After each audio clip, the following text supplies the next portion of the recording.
I'm Logan. Hey, I'm Alyssa. Hey, you are Alyssa. Well, yeah, but you said hey weird, so I also said it weird. Well, I didn't think I said it weird, but now I'm very self-conscious about moving forward in this episode of the podcast. Great. Cool. Well, I'll take over then. With confidence, not with any content, because I can't see the screen very good from here. okay. Great. Yes. All right, this is an episode of The Marketer's Cut, where we talk about movie marketing.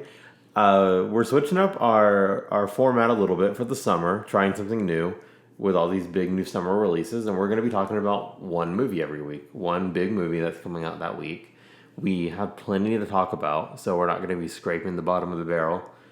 There's a big movie every week coming out, a big conversation around a big movie. Yes, there is. So this week we're talking about... In the Heights. Yes. Oh, very confident there. We're talking about In the Heights, the new film from Warner Brothers that dropped on HBO Max and in theaters on June 11th. Also June 10th, kind of. Yeah, kind of. That's how all movies work, though. Well, June 11th is its Friday release date, but June 10th is when it gets like the Thursday night showings in theaters. Yeah. But HBO Max went ahead and was like, hey, you can watch this now on the Thursday, which I think is the first one they've done this with. I could be wrong, but I feel like all the other HBO Max ones have come out like day and date, not like that early release, 7 p.m. showings the day before. Mm-hmm. Anyways, it came out very recently. It was directed by John M. Chu, and here's a synopsis from IMDb.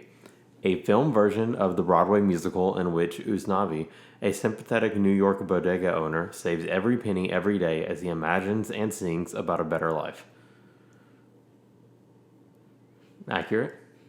Yes, but I guess the main story is about him, but it's also based on a musical, so there's so many other important characters also happening. Yeah. That are not touched on. Yeah, no, you're right. Biggest thing in that synopsis is it's a film version of the Broadway musical.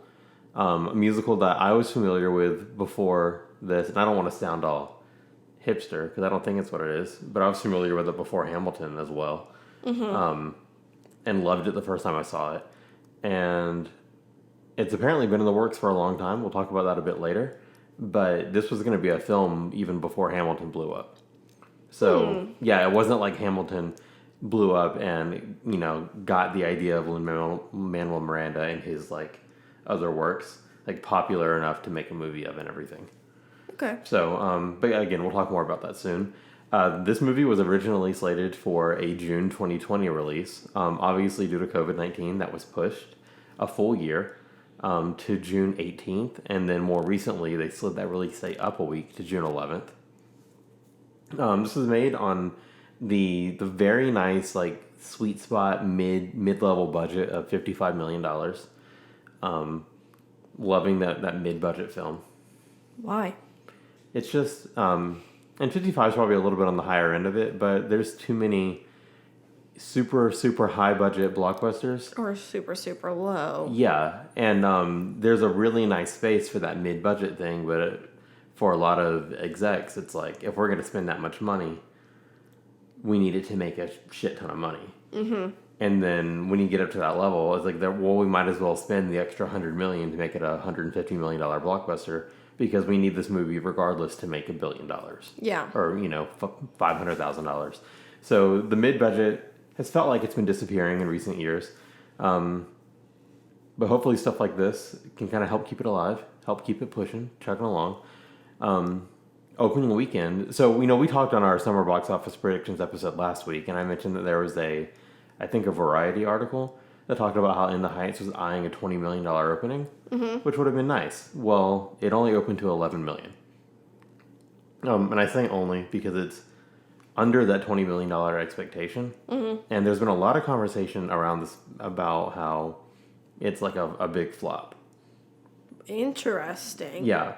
Which I thought was weird because we are still in this return period of theaters and stuff. Of course. And this came out on HBO Max the same day. So you're not going to see the entire scope of it. Yeah, exactly, because you're only getting the box office and we watched it at home. Yeah, I agree. I read an article from Blast Magazine And to be fair, like I don't know the extent of like, how big this magazine is, how like Credible. credible or reputable. Like if we can read this and say like, oh, this is a serious thing, or this is one person trying to write like a inflammatory article kind of. But it specifically, the headline was Warner Brothers marketing failed in the Heights, and its argument was that like this movie should have done a lot better. And it compared it to the recent HBO Max releases that also came out in theaters. And do you know like what those were? Or recent releases that came out on streaming and theaters at the same time. Raya. Cruella. Cruella was one it by name compared it to. We saw Godzilla. Godzilla vs. Kong was another one that they compared this movie to. And the third one was Mortal Kombat. All three of those are like big budget films. That are also based on very popular film IP. Agreed. While this is based on a very popular musical, but it's first entry into like the film world. Yeah. And stuff. But also it's a mid-budget movie musical. It's not Godzilla versus Kong. It's not two monsters punching each other. Exactly. So I think it's extremely unfair to try to compare it to things like that.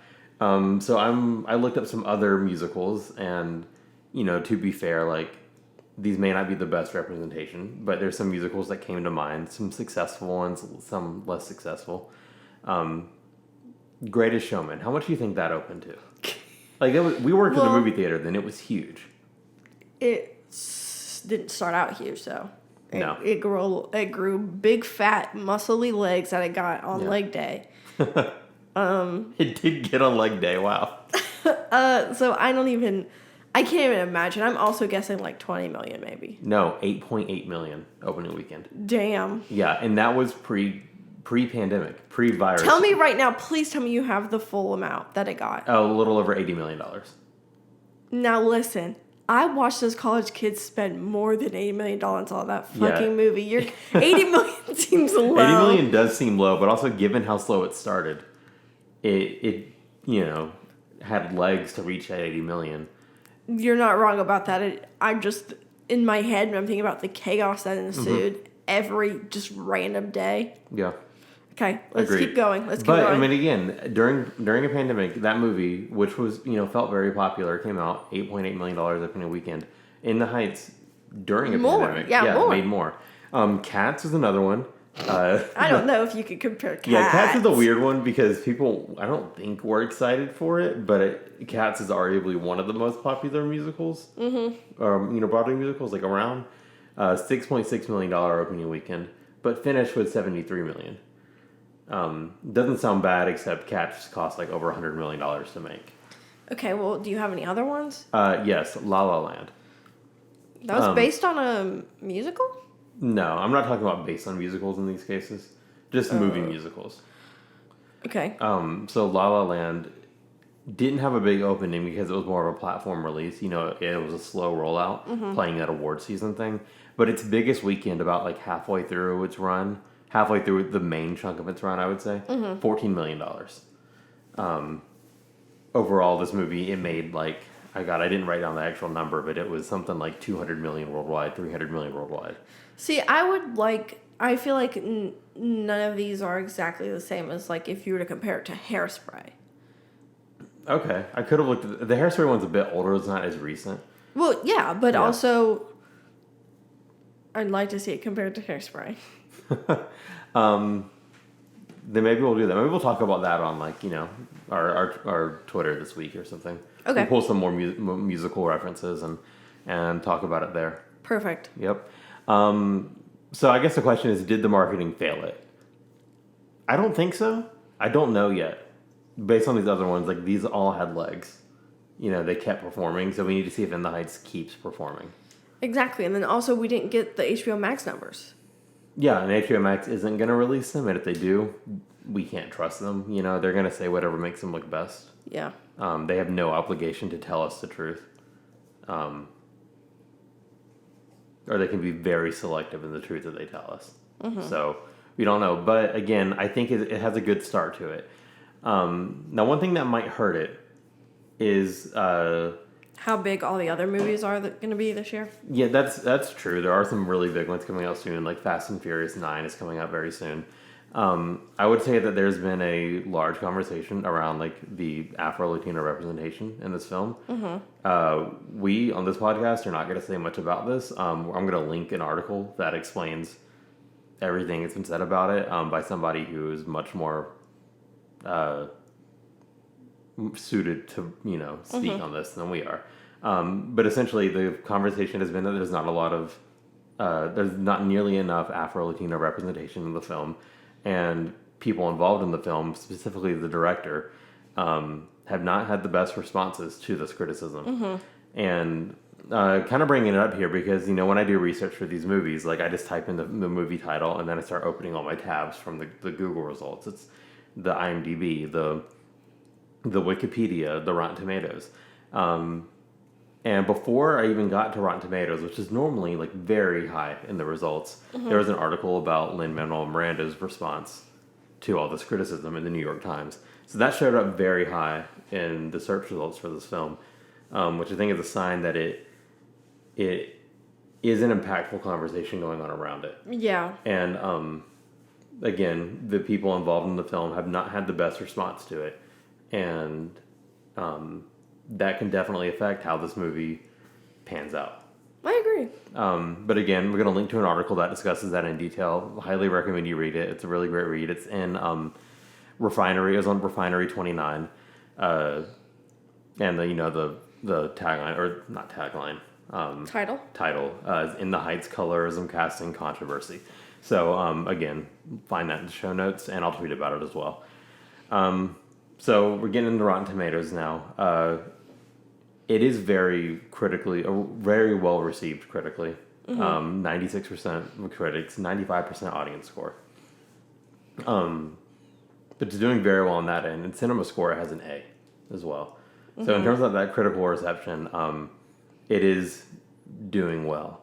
Which I also think goes to show that like a movie can be critically received like as well as have very valid and important criticisms against it. It's not always one or the other. This is kind of the perfect example of that. Okay, that was a lot. That was a lot for that section. That section's normally a lot shorter. Yeah. So earlier I talked about how this movie has been in development hell for a long time. The movie was announced by Universal in 2008.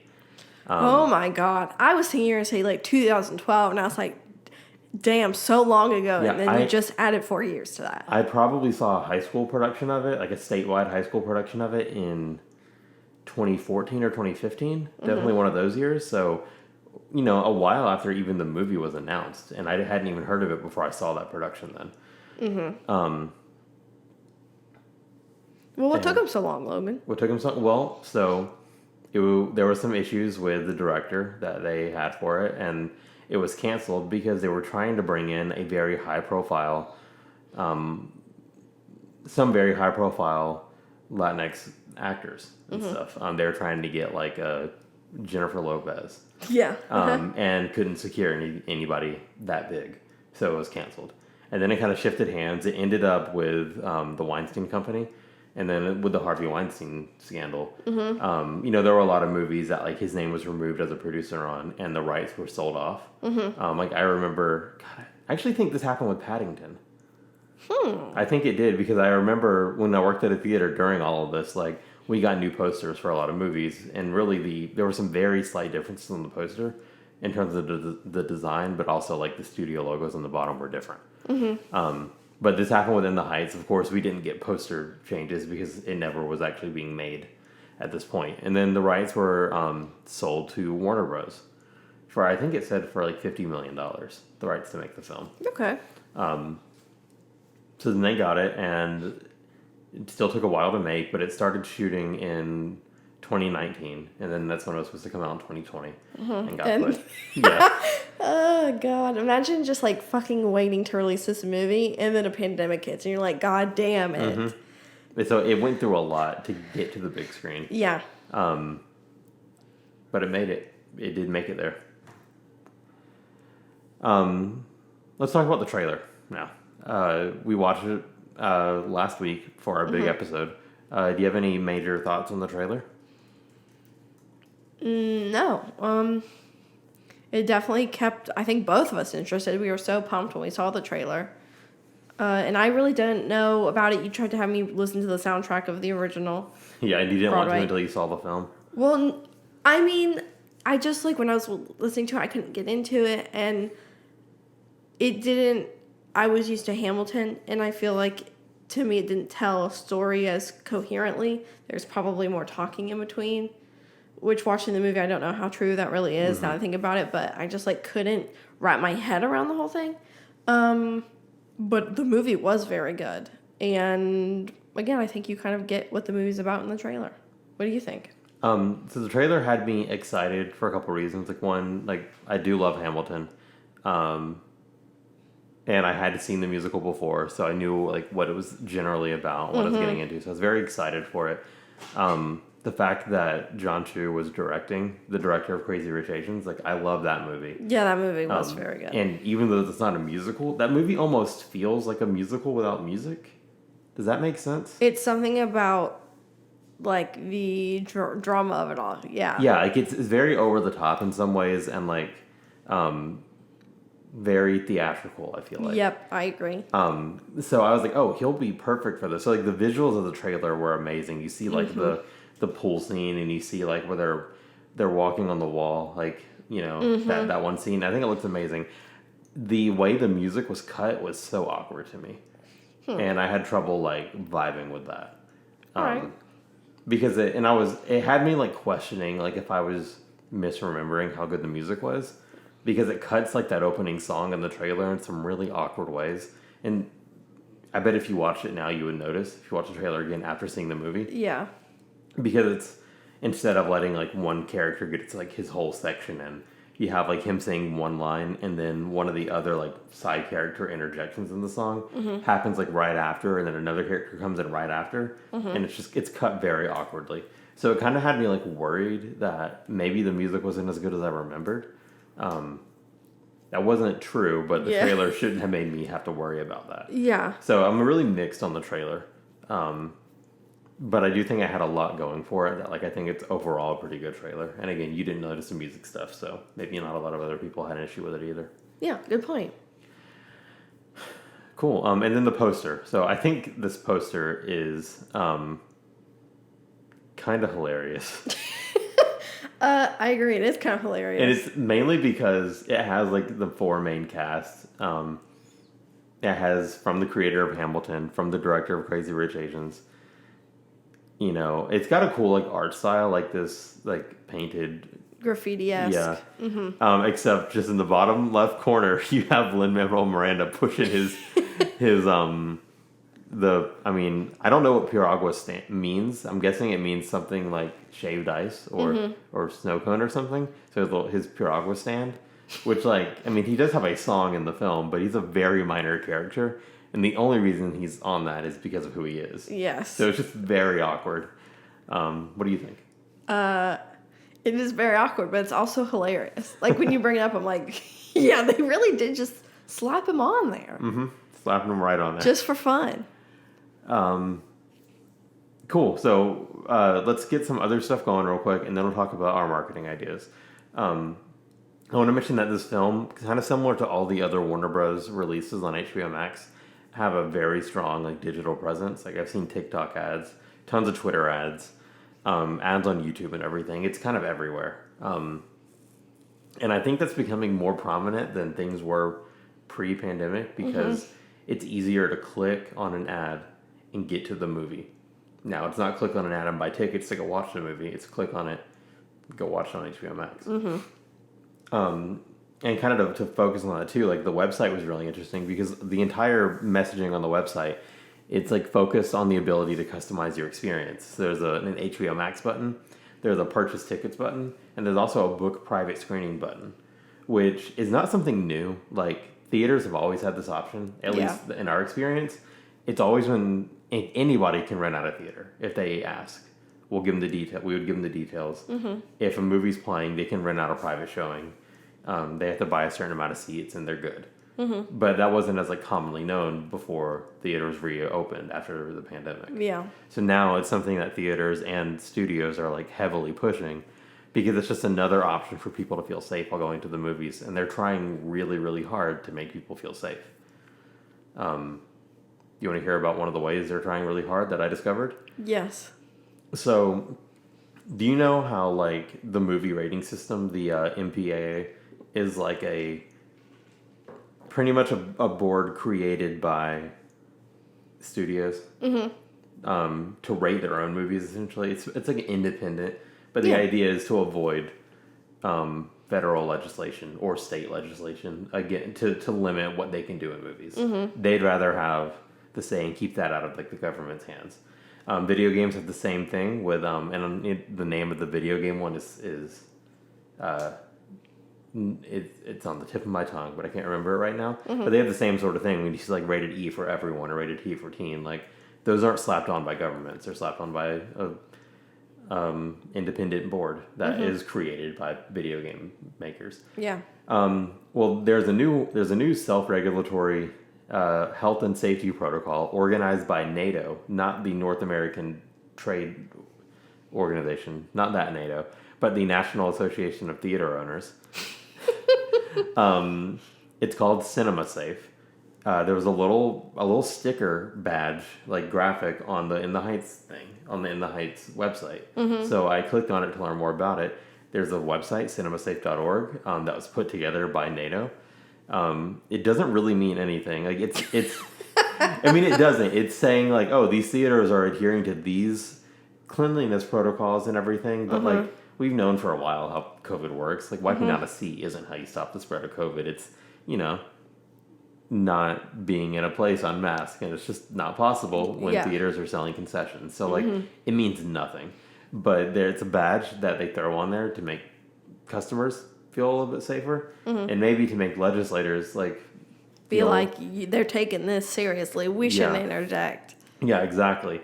I looked at the list of theaters that are participating. The company we used to work at was on there, so kudos to them. Not really, but and also like on the website, on the Cinema Safe website, there's like an easy place to grab graphics for to throw on your own website or to put on your own theater graphics and stuff. Like you can download all the graphics easily, and that kind of shows that that's what it's meant for, is just to make people feel safe. I would never, and I'm telling everybody this, do not trust the 16-year-olds at those theaters. They might spit on your seat and think it's funny, and then they're going to wipe it in. I mean, I'm going to be honest, like when I was wiping down seats at the theaters, like constantly half-assing it. Like I'm trying to get home. I'm trying to do homework. I'm trying to apply for jobs in the theater office. Constantly half-assing. So again, like we know what it's like. It doesn't mean anything. But, we should probably just take some nice pictures of us and slap on that Cinema Safe logo and just cool. Last thing I wanted to point out is if you've been listening for a while, listen to our Soul episode. They did a podcast, a Spotify exclusive podcast, with, cannot even remember his name now. The co-director of Soul.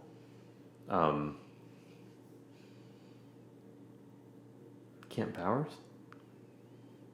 That sounds familiar. That was it. Yeah, and they did a couple of, I think like 6 different episodes. I listened to the one with Jamie Foxx on it, which was great. But it's a cool little thing, just kind of about the making of the movie. You kind of get to talk to like actors and stuff like that about either the making of the movie or just their own stuff. But it's a good way to at least get people talking about the movie. And they did one for In the Heights that has Lin-Manuel Miranda and someone else on it. I don't remember the other person's name. But they talk about it, and just, again, that was a little cool thing they did, just to kind of drum up some conversation around it and around the people that are in the movie. So, that's everything in terms of the marketing stuff we found. Well, what about the marketing stuff we have in our brains? Well, that's for you to tell me and our great listeners.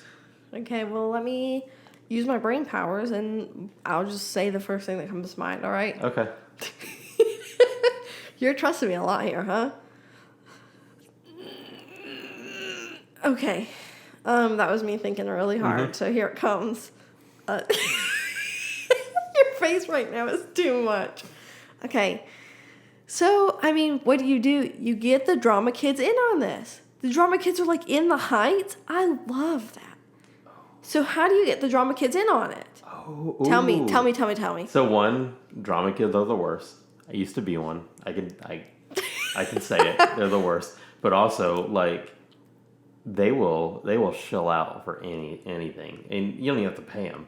That's a perfect opportunity for, like, give us your best In the Heights song performance. Oh my God. And post it to Twitter, post it to YouTube, to TikTok. The trendy one now. Can you imagine all the kids that would be posting their videos on TikTok? There was, and I never actually saw it on TikTok, and I actually should have done more research on it before the episode. But maybe it's good that I didn't, because it's telling that I know what it is, but don't know what it is. Mm-hmm. But people on TikTok, when there's something like trendy, like something trending, normally a corporate trending thing, people will just randomly throw the hashtag in their video to kind of hop on the bandwagon. Yeah, 100%. So have you been seeing hashtag In the Heights challenge on people's TikToks? I think I have, yes. I made it that TikTok with you in it recently, and I did put hashtag In the Heights challenge on it. It had nothing to do with In the Heights, but they might have tried to have done something on TikTok. They must have. Maybe it was a bad idea. In that case, we didn't say it either. That's it. Well, I mean, I feel like I would have seen more kids singing to In the Heights, but I don't know. So, how do you feel about the movie soundtrack? So, I've been trying to get you to listen to the official Broadway recording for a while. Mm-hmm. But they didn't release the movie soundtrack until after the movie came out. Mm-hmm.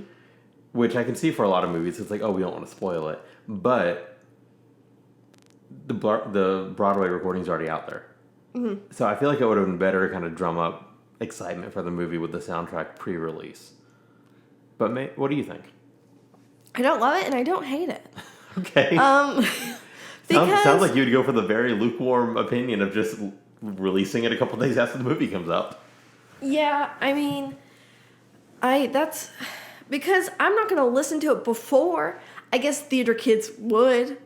I guess some people. Anything you can think of, and you're like, would a theater kid do that? The answer is probably yes. Unless it's like eat at a restaurant and with their friends and sit there calmly and quietly. That's the one thing they wouldn't do. Oh my God. I actually know adult theater groups that did that. Mm-hmm.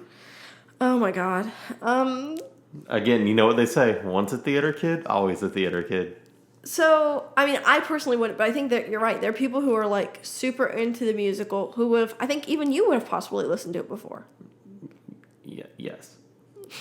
Yes. So, yeah, I could see that. I can see that. So is it my turn to come up with an idea? I mean, we're kind of both just like spitballing here. Yeah. In the Heights ice cream trucks, or, Piragua trucks. Yes. Deploy them all across the country. And have Lin-Manuel Miranda lookalikes pushing them. Okay, that's an interesting choice. Well, just an idea.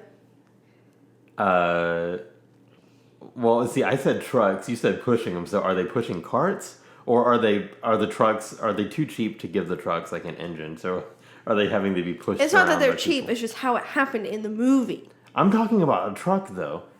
Fine, and you put the truck. It's a truck, and Lin-Manuel Miranda is driving it. Okay, what if it's What if it's like a truck, but inside like you open up the back doors as a truck, and then a little ramp comes down, and then out comes the cart?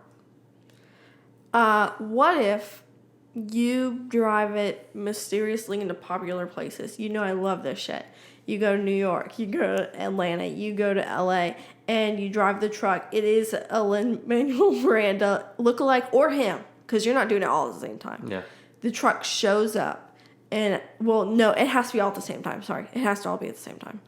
You show up, and there is, can you please say that word for me again? Piragua? Piragua? Piraguas inside, but they open up the back, and then it's like a flash mob. And people get Piraguas. Okay, miss, it is 2021, not 2012. Okay. Flash mobs died. Okay, well, not when they all come out and they're all singing In the Heights. Okay. They're singing the songs, and they're also like, here you go. Here's your Piragua. It's a great idea. One good idea, which I would say this movie did do, is they resisted the urge to rename the movie Lin the Heights, which they wouldn't have done that. I mean, it's an urge I would have had, and it's a good idea to resist that urge. So that's kind of what I'm saying. Well, that's why he didn't name it that himself. Do you realize that? I mean, yeah. So that's not how it was intended.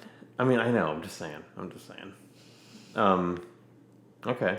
I feel like I had another idea. Oh, yeah. Since we're talking about Piragua trucks and everything. Okay, I'm ready. Cross promotions of other movies. Like recently, there was a big article about how, and I don't know if this is reputable. I don't know who said this, if anybody involved with the franchise actually said this, but that there's the possibility of a Jurassic World, Fast and the Furious crossover. Which one is like the coolest fucking thing? Okay. Ever. Number 2. Even you would be excited for that. No, I wouldn't. Number 2. Logan, I've seen neither of those movies. Okay, whatever.